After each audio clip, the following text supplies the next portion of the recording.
আবার টেলিপাড়াতে দুঃখের বাতাবরণ।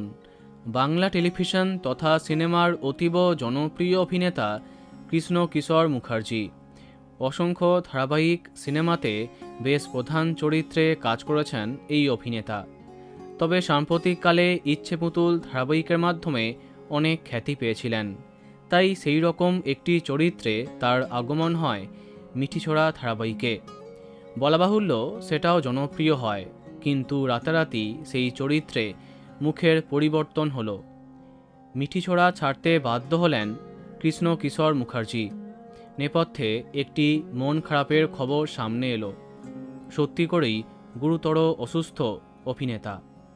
TV9 বাংলার তরফে তার খোঁজ করতে ফোন করা হলে তার মেয়ে অগ্নিজিতা মুখার্জি বাবার হয়ে কথা বললেন। তার কথায় বাবা এখন অনেকটা সুস্থ, মাঝে শরীরটা খুবই খারাপ ছিল, শিরদাঁড়ায় অপারেশন হয়েছে। এমন অবস্থায় কোনোভাবেই কাজ করা সম্ভব নয়।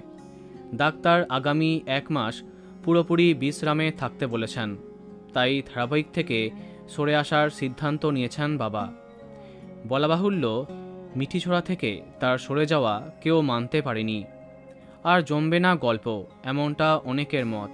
তার উপরে তার এমন খবরে মন আরও খারাপ হবে অসংখ্য দর্শকের। আমরা আশা করব আপনি দ্রুত সুস্থ হয়ে উঠুন। বন্ধুরা, ভিডিওটি এইটুকুই। বাংলা বিনোদনের অন্যান্য আরও খবর পেতে সাবস্ক্রাইব কারেন্ট পজ। ধন্যবাদ।